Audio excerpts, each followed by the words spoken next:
Mag-login tayo.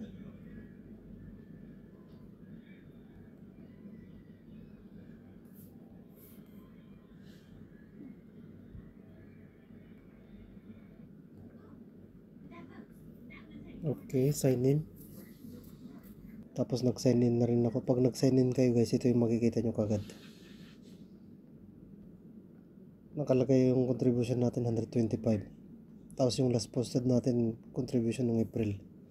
Click nyo lang yung contribution nyo guys.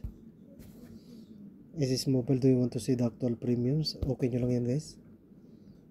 Ayan. Ayan guys. Kung anong taon, anong buwan. Scroll down lang natin. So meron na tayong total na 125. Okay. Scroll to the right lang. 2023. Ayan yung mga kon natin. Hindi tuloy-tuloy yung kon natin doon guys. Kung meron lang tayo, saka lang tayo naglalagay. So yun lang guys. Pinakita ko lang sa inyo yung tutorial natin ngayon. Yan, thanks for watching. Ingat po kayo dyan palagi. Stay safe, stay healthy. God bless. Bye-bye.